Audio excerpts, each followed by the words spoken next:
మన రెండు తెలుగు రాష్ట్రాల్లో కలిపి యునెస్కో వరల్డ్ హెరిటేజ్ సైట్ గా గుర్తింపు పొందిన ఏకైక ప్రాంతం రామప్ప దేవాలయం. శిల్పి ఉలితాకిన ప్రతి శిల ఎంత ఇన్ఫర్మేషన్ ను పొందుపరుచుకుందని. సో మనకి రీసెంట్ గా అయోధ్యలో రామ మందిరం కట్టారు కదా, అది సేమ్ టెక్నాలజీ ఇక్కడ నుంచి అడాప్ట్ చేసుకుంది. సముద్రం నుంచి ఎగిసిపడే అల ఈ గుడి చుట్టూ చెక్కబడిన శిల్ప కళ వర్ణనాతీతం. మనం క్లియర్ గా చూస్తే దాదాపుగా 95% అన్నిటికీ ఏదో ఒక పార్ట్ తీసేశారు, ముక్కులు చెక్కేశారు. చూడండి, ఎక్కువ కావాలనే విరగొట్టారు. ఎందుకంటే ఏ చిన్న డ్యామేజ్ ఉన్నా పూజించకూడదు అనేది మన శాస్త్రాలు చెప్తున్నాయి. శివుడు పిలిస్తే లేచి రావడమే ఆలస్యం అనే విధంగా ఒక చెవి శివుని వైపు ఉంచి ముందరి కాళ్ళు లేవడానికి సిద్ధంగా ఉండే విధంగా చక్కగా చెక్కారు.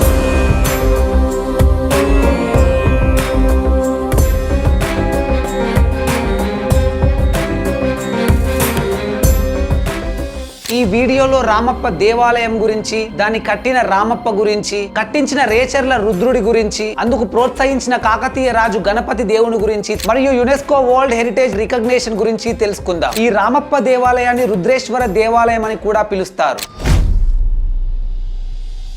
11th సెంచరీలో కాకతీయ వంశం దక్షిణ భారతదేశంలో ఒక శక్తివంతమైన రాజవంశంగా ఎదిగింది. మొదట చాళుక్యుల కింద సామంత రాజులుగా ఉండి ఆ తర్వాత కాలంలో స్వతంత్ర పాలకులుగా మారారు. The powerful and very strong Kakatiya king అయిన గణపతి దేవుడు 1192 నుంచి 1262 వరకు పరిపాలించాడు. గణపతి దేవుడు కాకతీయ సామ్రాజ్యాన్ని అత్యధికంగా విస్తరించిన మహారాజు. వీరి కాలంలో ఆంధ్ర తీర ప్రాంతమైన వెంగి, ఒడిశాలోని కళింగ మరియు కర్ణాటక ప్రాంతాలు కాకతీయ రాజ్యానికి చేరాయి. దేవగిరి యాదవులు, ఓయసాలు తమిళనాడు చోళులపై యుద్ధాలు చేసి గెలిచాడు. వరంగల్ కోటను బలంగా నిర్మించి శత్రువుల నుంచి కాపాడాడు. గ్రామాల పరిపాలనను మెరుగుపరచడానికి అయ్యగార్ వ్యవస్థను ప్రవేశపెట్టాడు. వ్యవసాయ అభివృద్ధి కోసం పాకల చెరువు మరియు రామప్ప చెరువును తవ్వించాడు. రామప్ప చెరువు వీరి కాలంలోనే 1213లో నిర్మించబడింది.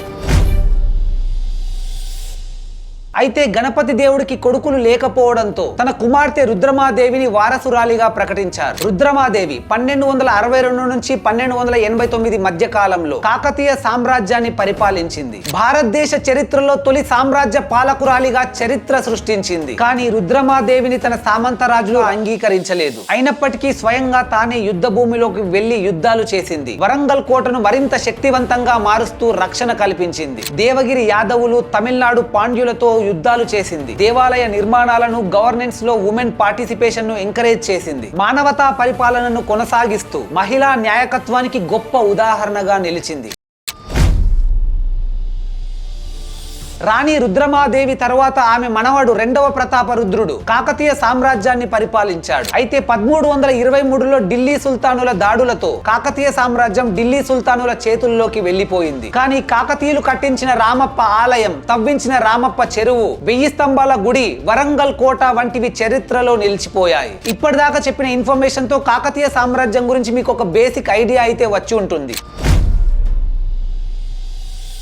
కాకతీయ సామ్రాజ్య సేనాధిపతి మరియు మంత్రివర్గ సభ్యుడైన రేచర్ల రుద్రుడు గణపతి దేవుని కాలంలో కీలక పాత్రను పోషించాడు. కాకతీయ సామ్రాజ్యాన్ని శత్రువుల నుంచి రక్షించడంలో, కాకతీయుల భూభాగాన్ని విస్తరించడంలో మరియు సైనిక వ్యూహాలు రచించడంలో కీలక పాత్రను పోషించాడు. కాకతీయులు అత్యంత గొప్ప శిల్పకళా ఖండాల్లో ఒకటైన రామప్ప దేవాలయాన్ని నిర్మించడంలోనూ కీలక పాత్రను పోషించాడు. శిల్పకళపై, కొత్త నిర్మాణ శైలులపై ఎంతో ఆసక్తిగా ఉండే రేచర్ల రుద్రుడు ఈ రామప్ప దేవాలయ నిర్మాణ పనులను అత్యుత్తమ శిల్పి రామప్ప గారికి అప్పగించాడు. ఆలయాన్ని తేలికపాటి ఫ్లోటింగ్ బ్రిక్స్ యూజ్ చేసి నిర్మించాలని సలహా ఇచ్చింది కూడా రేచర్ల రుద్రుడే. ఈ ఆలయంలోని మదనికలు అంటే సెలెస్టియల్ డాన్సర్స్ ఎంతో నైపుణ్యంగా చెక్కబడ్డాయి. శివుడి భక్తుడైన రేచర్ల రుద్రుడు ఆలయ గోడలు, స్తంభాలు, శివలింగం, నంది వంటివి అత్యంత వైభవంగా ఆవిష్కరించడంలో ఎంతో ప్రోత్సాహాన్ని అందించాడు. దేవాలయాలను కేవలం ఆధ్యాత్మిక కేంద్రాలుగా కాకుండా సాంస్కృతిక కళా వైభవాలను ప్రదర్శించే ప్రదేశాలుగా అభివృద్ధి చేయాలన్న ఉద్దేశంతో రేచర్ల రుద్రుడు పనిచేశాడు. వీరి సూచనల వల్లే తేలికపాటి ఇటుకలు, శాస్త్రీయ శిల్పకళ, సంగీత స్తంభాలు వంటి ప్రత్యేకతలు ఈ దేవాలయంలో మనకు కనబడతాయి. ఈ రామప్ప చెరువును గణపతి దేవుడి పాలనలో రేచర్ల రుద్రుడు 1213లో తవ్వించాడు. చుట్టుపక్కల గ్రామాలకు సాగునీటి, తాగునీటి అవసరాలను తీర్చడానికి దీన్ని నిర్మించారు. సో కాకతీయుల టెక్నాలజీ ఇది. ఎక్కడైతే విలేజ్ను డెవలప్ చేయాలనుకుంటే అక్కడ ఒక గుడి, ఒక చెరువు కట్టడం దీని వాళ్ళ సో వాళ్ళ ఆనవాయితీ. అంటే మెయిన్ పబ్లిక్ కావాల్సింది వాటర్ కాబట్టి చెరువులను తవ్వారు. ఇప్పటికీ ఈ చెరువు నీటితోటి దాదాపు 10,000 ఎకరాల వరి పంట సంవత్సరానికి 2 పంటలు తీస్తారు. 4 మండలాలకి డ్రింకింగ్ వాటర్ సప్లై కూడా అవుతుంది. ఆల్మోస్ట్ 90 విలేజెస్ పైన డ్రింకింగ్ వాటర్ సప్లై అవుతుంది మిషన్ భగీరథ ద్వారా ఇటు సైడ్. సో మనకి విలేజ్ డెవలప్ కావాలంటే వాటర్ అండ్ టెంపుల్ కావాలనేది దీన్నే TTT కాన్సెప్ట్ అంటాం. టౌన్, ట్యాంకు, టెంపుల్, నగరం, ఆలయం, చెరువు అనేది వీళ్ళ కాన్సెప్ట్. సో టెంపుల్ నేమే ఇందాక చెప్పాను కదా, ఇది ఒక పిలిగ్రిమ్ సెంటర్తో పాటు ఇది ఒక ఎడ్యుకేషనల్, కల్చరల్, యూనిటీ, బిజినెస్ సెంటర్స్లో డెవలప్ చేశారు. రేచర్ల రుద్రుడు ఈ రామప్ప దేవాలయాన్ని కట్టించినప్పటికీ దేవాలయం పేరు మాత్రం అహర్నిశలు కష్టపడి ఆలయానికి ఒక అందమైన రూపు తెచ్చిన శిల్పి రామప్ప గారి పేరే పెట్టారు. ప్రపంచంలోనే శిల్పి పేరుతో ప్రసిద్ధి చెందిన దేవాలయం ఒక్క రామప్ప మాత్రమే. ఈ దేవాలయానికి ఎన్నో ప్రత్యేకతలున్నాయి. అపురూప కట్టడంగా ప్రపంచ ప్రసిద్ధి చెందిన రామప్ప దేవాలయం అణువణువున ప్రత్యేకతలతో, అద్భుత శిల్పకళా నైపుణ్యంతో కాకతీయుల కీర్తిని చాటి చెబుతుంది. కాకతీయ రాజుల చారిత్రక వైభవానికి ప్రతీకగా, అద్భుతమైన శిల్పకళా సంపదకు పతాకగా, భక్తి సాంకేతికతతో నిర్మించబడిన అపురూపమైన కట్టడం రామప్ప దేవాలయం. రుద్రేశ్వరుడు అనే పేరుతో శివుడు ఇక్కడ పూజలు అందుకుంటున్నాడు. అందుకే దీన్ని రుద్రేశ్వర ఆలయం అని కూడా పిలిచేవారు. ఈ రామప్ప దేవాలయం తెలంగాణలోని ములుగు జిల్లా పాలంపేట గ్రామంలో ఉంది. ఇది హైదరాబాద్ కి 200 కిలోమీటర్లు, వరంగల్ కి 70 కిలోమీటర్ల దూరంలో ఉంది. కాకతీయ చక్రవర్తి గణపతి దేవుని కాలంలో 1213వ సంవత్సరంలో నిర్మించిన ఈ దేవాలయం 14 ఎకరాల్లో విస్తరించి ఉంది. నేల నుంచి 6 అడుగుల ఎత్తున నక్షత్రాకార మండపంపై ఈ గుడిని కట్టారు. నల్లటి గ్రనైట్ రాయిపై అనేక శిల్పాలను అతి సుందరంగా చెక్కడం అప్పటి శిల్పికి మాత్రమే సాధ్యమైంది. అనేక యుద్ధాలు, దాడులు, 17వ శతాబ్దంలో వచ్చిన భూకంపాన్ని కూడా తట్టుకొని నిలబడింది. గుడి పరిధిలోని కొన్ని చిన్న నిర్మాణాలు దెబ్బతిన్నాయే కానీ గుడి అలాగే ఉంది. అలాగే ఈ స్టోన్స్ ఉన్నాయి కదా, ఇవి కన్స్ట్రక్షన్ కాదు, ఇవి ఎర్త్క్వేక్ వల్ల విరిగిపోయిన ప్లింత్ బీమ్స్. ఇవి పైన ఎట్లా బీమ్ ఉందో అలాంటి కింది బీమ్, దీని ఎడ్జ్లో పిల్లర్ ఉంది, బేస్ ఏమో శాండ్ అండి. మీకు చూపిస్తాను. అది ఎర్త్క్వేక్ వల్ల దిగేసరికి లోడ్ పిల్లర్ మీద ఉంది కాబట్టి పిల్లర్స్ దిగిపోయి. ఇక్కడ చూడండి, ఈ శిల్పం ఉన్నట్టు అన్ని ఫుల్ ఉండాలి, ఇక్కడ ఆఫే ఉంది, ఇక్కడ అంతే. అలా ఎక్కడ పిల్లర్స్ ఉన్నాయో ఆ పిల్లర్స్ దిగి విరిగి ప్యాక్లు వేసాయి కాబట్టి అన్ని యూనిఫామ్గా విరిగేసరికి ఒక డిజైన్ మాదిరిగా అనిపిస్తుంది. అంటే వాళ్ళు కన్స్ట్రక్షన్ చేసేటప్పుడు ప్రతి పిల్లర్ మీద దాదాపుగా ఈక్వల్ వెయిట్ ఉంచారు, దానివల్ల ఈక్వల్ దిగింది. దాంతోపాటు కింద శాండ్ ఉంటుంది, అది ఎర్త్క్వేక్ రెసిస్టెన్సీ. సో యాక్చువల్లీ ఈ నాట్య మండపం లెవెల్లో ఉండాల్సిన బీమ్స్ పిల్లర్స్ సెటిల్ అయి విరిగిపోయాయి కాబట్టి అన్ని ఒకేలా విరిగేసరికి మనకి డిజైన్. భూకంపాలను తట్టుకునేలా ఈ గుడిని శాండ్ బాక్స్ టెక్నాలజీతో ఇసుక పునాదులపై నిర్మించారు. సో మనకి రీసెంట్గా అయోధ్యలో రామ మందిరం కట్టారు కదా, అది సేమ్ టెక్నాలజీ ఇక్కడ నుంచి అడాప్ట్ చేసుకుంది అది. సో అది కన్స్ట్రక్షన్ స్టార్ట్ చేసే టైంలో ఫౌండేషన్ ఏదేస్తే బాగుంటుందనే డిస్కషన్లో అప్పుడు సెంట్రల్ టూరిజం మినిస్టర్గా ఉన్న కిషన్ రెడ్డి గారు ఈ టెక్నాలజీ వాడితే బాగుంటుందని ఇక్కడ నుంచి కొంతమంది ఎక్స్పర్ట్స్ని అయోధ్యకు పంపించి ఈ టెక్నాలజీ వాళ్ళకి చూపించి దానికి ఎగ్జాంపుల్ రామప్ప వీడియోస్, ఫోటో చూపించి ఇదే టెక్నాలజీ వాడే విధంగా చేశారు. సో దాని ఇసుక వల్ల ఏంటంటే 10 పాయింట్ వరకు రిక్టర్ స్కేల్ మీద ఎర్త్క్వేక్ వచ్చినా బిల్డింగ్ పడిపోదు. మనం కట్టే కన్స్ట్రక్షన్స్ వచ్చి 5-6 దాటితే కంప్లీట్గా కూలిపోతాయి. సో ఇది కూడా అంతే. ఇక్కడ మనకి 17th సెంచరీలో 7.8 ఎర్త్క్వేక్ వచ్చిందంటారు. అంత ఎర్త్క్వేక్ తట్టుకొని జస్ట్ సెటిల్ అయింది. అంతేకాదు నీటిపై తేలియాడే బరువులేని ఇటుకలతో గుడి గోపురాన్ని నిర్మించారు. గోడలు, స్తంభాలు, పైకప్పు ఇంటర్లాకింగ్ సిస్టమ్ లో అమర్చబడ్డాయి. దీని వల్ల భూకంప సమయంలో కూడా శిల్పాలు, నిర్మాణ భాగాలు విడిపోకుండా ఉంటాయి. ఆలయ నిర్మాణంలో వాడిన డోలమైట్ రాక్ తేమను అధికంగా గ్రహించదు, వాతావరణ మార్పులకు తట్టుకొని నిలబడుతుంది. రామప్ప దేవాలయంలో నాట్య శిల్పాలు, గంధర్వులు, కిన్నరులు, దేవుళ్ళ శిల్పాలు, మల్ల యుద్ధ దృశ్యాలు శిల్పకళా నైపుణ్యాన్ని ప్రతిబింబిస్తాయి. ఈ ఆలయంలో మదనికలు అని పిలువబడే శిల్పాలు చాలా ప్రసిద్ధి. 12 మదనిక విగ్రహాల్లో 11 విగ్రహాలు మొగళ్ళు విరగొట్టారు. ఒక్క మదనిక మాత్రమే చెక్కు చెదరకుండా అలాగే ఉంది. ఇక్కడ 3 ద్వారాలకు వీటిని చెక్కారు, 12 ఉన్నాయి. ప్రతి దాంట్లో కూడా ఒక స్పెషాలిటీ ఉంటుంది. మనకి ఫస్ట్ చూస్తే ఈమె నవ్వుతూ నాట్యం చేస్తుంది, మొహంలో చూడు నవ్వునిచ్చాడు. అదే కాళ్ళు చూడండి, బటన్ వేలు ముందు ముడిచి మిగతా 4 వేలు వెనక్కి ముడిచి నాట్యం చేస్తున్నారు. ఇది ఒక్క శిల్పమే మనకి ఈ టెంపుల్లో డ్యామేజ్ కాలేదు, అన్నిటినీ విరగొట్టారు. ఇక్కడ చేతులు విరగొట్టారండి, అక్కడ హారం, చెయ్యి, మనం చూడబోయే ప్రతి దానిలో డ్యామేజ్ ఉంటుంది. సో ఇదంతా కూడా కాకతీయుల్లో చివరాజన ప్రతాపరుద్రుడిని మహమ్మద్ బిన్ తుగ్లక్ ఓడించాక ఇవన్నీ డ్యామేజ్ చేసుకుంటూ వెళ్ళారు. మనం క్లియర్గా చూస్తే దాదాపుగా 95% అన్నిటికీ ఏదో ఒక పార్ట్ తీసేశారు, ముక్కులు చెక్కేశారు. చూడండి, ఎక్కువ కావాలనే విరగొట్టారు. ఎందుకంటే ఏ చిన్న డ్యామేజ్ ఉన్నా పూజించకూడదు అనేది మన శాస్త్రాలు చెప్తున్నాయి. సో అది చదువుకొని ఇది దేవుడా, డాన్సరా, ఎలిఫెంటా అనే డిఫరెంట్ తెలియక ప్రతి దానిలో ఏదో ఒకటి విరగొట్టారు. సో కంప్లీట్గా చేయలేక పూజకు పనికి రాకుండా డ్యామేజ్ చేసుకుంటూ వెళ్ళారు. ఇదొక్కటి లక్కీగా మిగిలింది. సో మనకి ఇక్కడ 12 మదనికల్లో ఇది చిన్నది పొట్టిగా ఉన్నారండి. ఇందాక పెద్ద చూసాం. ఇక్కడ ఒక ట్రైబల్ లేడీ లాగా అడిలో వేట చేస్తున్నారు. ఆమె చేతిలో బాణము, పైన చెట్టు, దాని మీద కోతుంది, అటు చివరిలో పక్షిని ఇచ్చాడు అడవిలాగా.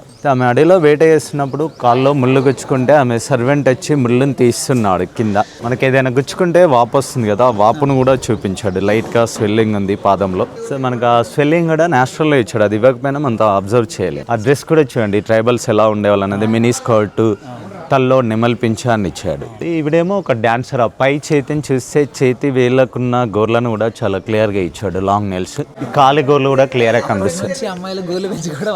ఈ ఫ్యాషన్ అంతా అప్పుడే ఉంది. హై హీల్స్ ఇక్కడ చూపిస్తాను చూడండి. ఈమె కాళ్ళకి ఇక్కడేమో సర్కస్ లేడీలా చూపించారు. మృదంగం వాయిస్తున్నారు ఈమె. ఆమె కాళ్ళ కింద గమనిస్తే సర్కస్ లాంటి విన్యాసాలు కనిపిస్తాయి మనకి. మధ్యలో కరసాం చేస్తున్నట్లు, ఇటు అటు ఒకరిపై ఒక నిల్చొని కర్ర సుత్తి పట్టుకొని కొడుతున్నారు కాళ్ళ కింద. సో ఇలాంటివి గాడీలలో, సర్కస్లలో చూస్తాం. అప్పుడే అలాంటివి చేసేవారు. ఇక్కడ ఒక స్పెషాలిటీ ఉంది. ఈమె మెడలో హారం ఉంది కదా, ఆ హారం నీడను పొట్ట మీద పడుతున్నట్లుగా ఇచ్చాడు. లాంగ్ చైన్ కింద షాడో ఉంది. ఆమె హారానికి పొట్టకి గ్యాప్ ఉంది కదా, ఆ హారం నీడ మనకి పొట్ట మీద కనిపిస్తుంది. సో ఆ నీడను కూడా చెక్కడంలో క్రియేట్ చేశారు. మన షాడో అయితే సన్లైట్కి మూవ్ అవుతుంది, కానీ అది డే టైంలో ఎప్పుడు చూసినా అదే విధంగా ఉంటుంది. చేంజ్ అనేది కాదు. మార్నింగ్ నుంచి ఈవినింగ్ వరకు ఎండ ఉన్న వర్షం. సో లైట్ వల్ల అయితే మనకి చేంజ్ కావాలి.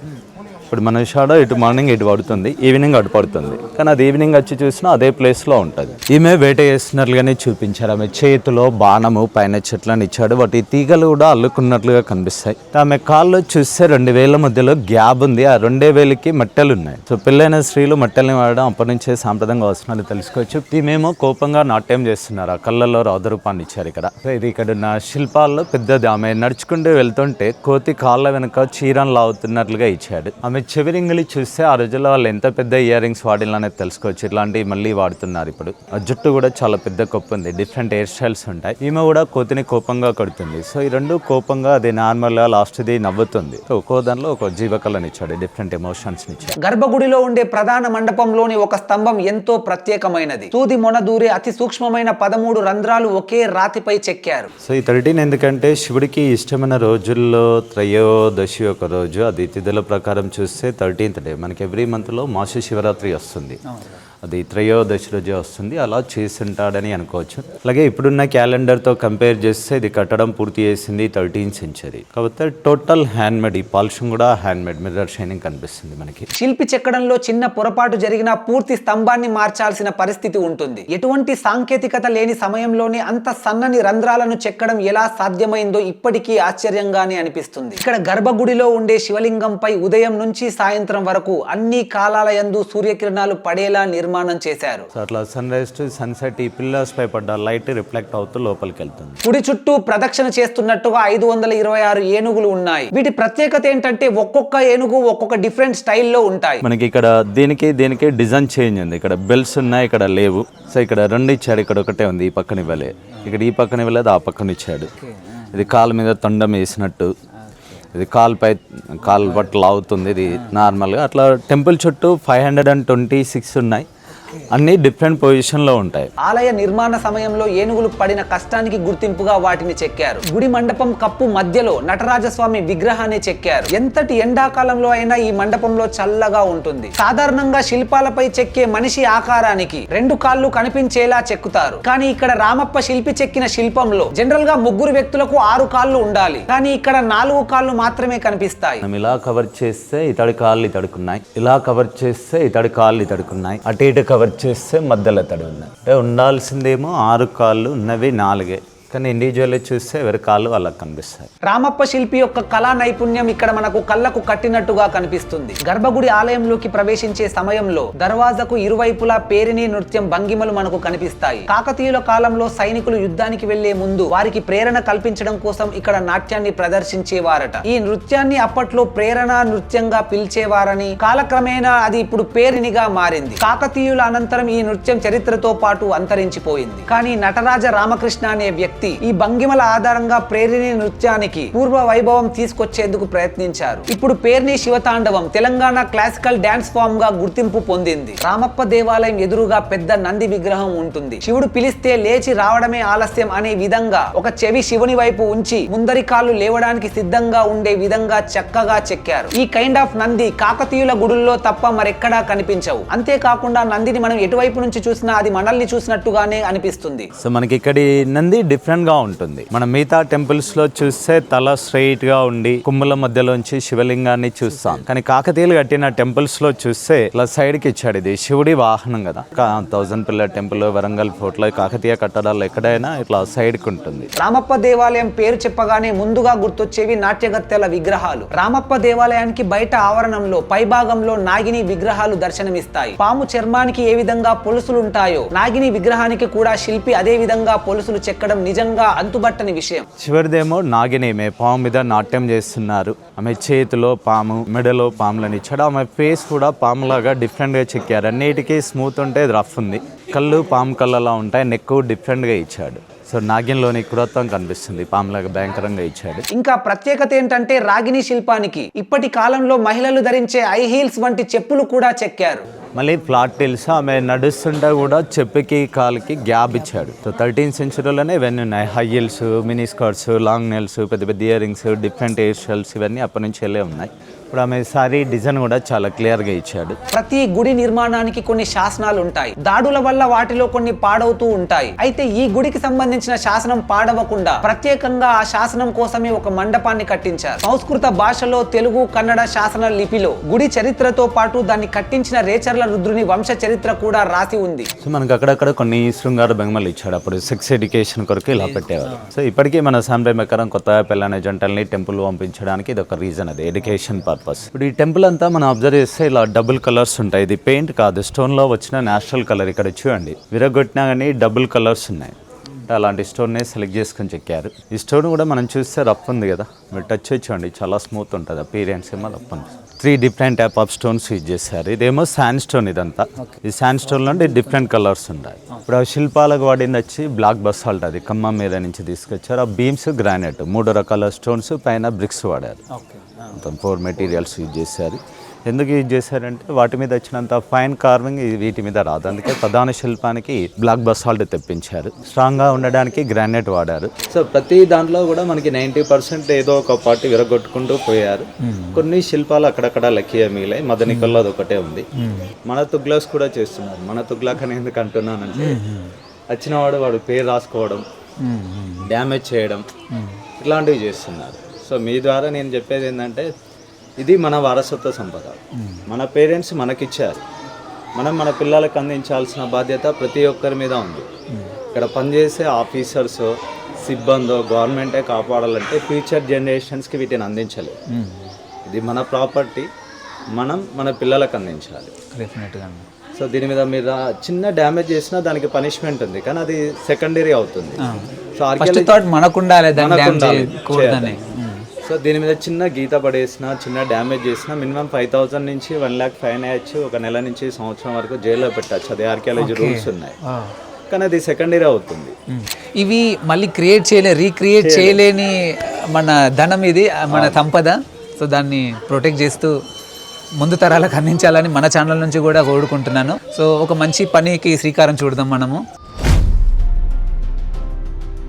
యునెస్కో అంటే United Nations Educational, Scientific and Cultural Organization. దీని ముఖ్య ఉద్దేశం ఏంటంటే ఎడ్యుకేషన్, సైన్స్ అండ్ కల్చర్ ని ప్రోత్సహిస్తూ దేశాల మధ్య పీస్ అండ్ సెక్యూరిటీని బలపరచడం. ఈ గుడి ప్రస్తుతం ఆర్కియలాజికల్ సర్వే ఆఫ్ ఇండియా వారి ఆధీనంలో ఉంది. రామప్ప దేవాలయం అనేక దశాబ్దాలుగా యునెస్కో గుర్తింపు కోసం ప్రయత్నించింది. 2014లో రామప్ప దేవాలయాన్ని యునెస్కో ప్రాథమిక జాబితాలో చేర్చారు. 2019లో భారత ప్రభుత్వం వారసత్వ హోదా కోసం ప్రపోజల్ పంపింది. 2020లో యునెస్కో అంతర్జాతీయ నిపుణుల బృందం రామప్ప ఆలయాన్ని పరిశీలించింది. ఆర్కిటెక్చర్, నిర్మాణ నైపుణ్యం, వారసత్వ ప్రాముఖ్యత వంటి అంశాలపై పరిశోధన జరిపింది. ఆ తర్వాత యునెస్కో వరల్డ్ హెరిటేజ్ కమిటీ 44వ సమావేశంలో ఈ గుడికి ప్రపంచ వారసత్వ కట్టడం హోదా ఇస్తూ తీర్మానించింది. యునెస్కో కమిటీ సమావేశంలో భారత్ తరపున ఆర్కియలాజికల్ సర్వే అధికారులు హాజరయ్యారు. యాక్చువల్ గా 2020లోనే జరగాల్సిన ఈ సమావేశం కరోనా వైరస్ వ్యాప్తి వల్ల వాయిదా పడి 2021లో జరిగింది. ఫైనల్ గా 2021 జూలై 25న the Kakatiya Rudreshwara Ramappa temple temple ను యునెస్కో వరల్డ్ హెరిటేజ్ సైట్ గా డిక్లేర్ చేశారు. భారతదేశంలో 43వ ప్రపంచ వారసత్వ సంపదగా రామప్ప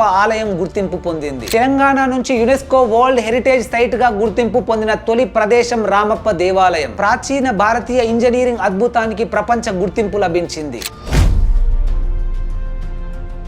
రామప్ప దేవాలయానికి యునెస్కో గుర్తింపు రావడానికి అనేక కారణాలున్నాయి. అసాధారణ శిల్పకళ, నిర్మాణ కౌశల్యం, కాకతీయ స్టైల్ ఆఫ్ ఆర్కిటెక్చర్, నీటి సంరక్షణ వ్యవస్థ, ప్రాచీన వారసత్వం మరియు సాంస్కృతిక ప్రాముఖ్యత. మన భారతదేశంలో మొత్తం 43 యునెస్కో వరల్డ్ హెరిటేజ్ సైట్లుగా గుర్తించబడ్డాయి. అందులో 35 కల్చరల్, 7 నేచురల్, 1 మిక్స్డ్ క్రైటీరియాలో ఉన్నాయి. తెలంగాణ నుంచి రామప్ప దేవాలయం మాత్రమే ఇందులో చోటు దక్కించుకుంది. యునెస్కో వరల్డ్ హెరిటేజ్ సైట్ గా గుర్తింపు పొందాలంటే ముఖ్యంగా 10 క్రైటీరియాలున్నాయి. అందులో ఏదైనా ఒక క్రైటీరియా ఆ ప్లేస్ కలిగి ఉంటే గుర్తింపు పొందే అవకాశం ఉంటుంది. ఈ 10 క్రైటీరియాల్లో 6 కల్చరల్ క్రైటీరియాలు, 4 నేచురల్ క్రైటీరియాలు ఉన్నాయి. Number 1 masterpiece of human creative genius, example Taj Mahal. Number 2 interchange of human values, example Red Fort complex. Number 3 testimony to a cultural tradition and civilisation, example Hampi. Number 4 outstanding example of an architectural and technological assemble, example Ajanta caves. Number 5 traditional human settlement or land use,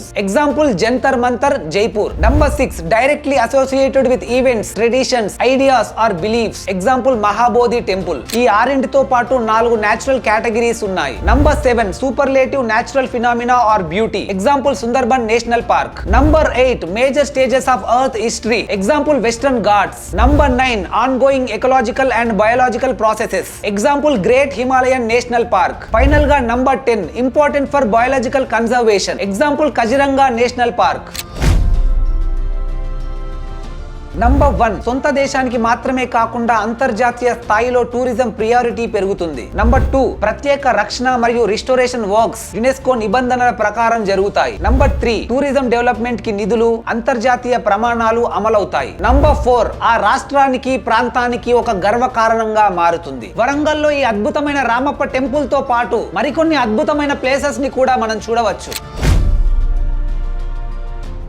Ganapati దేవుడు కంటే ముందు కాకతీయ సామ్రాజ్యాన్ని రుద్రదేవుడు పరిపాలించాడు. ఈ రుద్రదేవుడి పాలన సమయంలోనే 1163లో 1000 స్తంభాల గుడిని నిర్మించారు. కాకతీయుల కళాశైలిలో అత్యంత ప్రత్యేకమైన ఆలయాల్లో 1000 స్తంభాల గుడి ఒకటి. గుడిలో 1000 స్తంభాలు ఉండడం వల్ల దీనికి ఆ పేరు వచ్చింది. ఈ గుడిలో రుద్రేశ్వర స్వామిని ప్రధాన దైవంగా పూజిస్తారు. ప్రతి స్తంభం వివిధ ఆకృతులతో అద్భుతంగా చెక్కబడింది. ఆలయంలో ఉన్న విశేషమైన నంది బ్లాక్ గ్రానైట్ తో తయారు చేయబడింది. మనం అబ్జర్వ్ చేస్తే ఇక్కడ నంది పొజిషన్, రామప్ప టెంపుల్లో నంది పొజిషన్ సిమిలర్ గానే ఉంటాయి. ఇలాంటి నంది పోస్చర్స్ కాకతీయులు నిర్మించిన ఆలయాల్లో తప్ప మరెక్కడా కనిపించవు. ఈ ఆలయం భూకంపాలను తట్టుకునేలా నిర్మించబడింది. కాకతీయ రాజులు శైవ భక్తులు కాబట్టి శివుని ఆలయాలను ప్రత్యేకంగా నిర్మించేవారు. 14వ శతాబ్దంలో తుగ్లక్ సేనలు కాకతీయ సామ్రాజ్యంపై దాడి చేసి అనేక దేవాలయాలను ధ్వంసం చేశారు.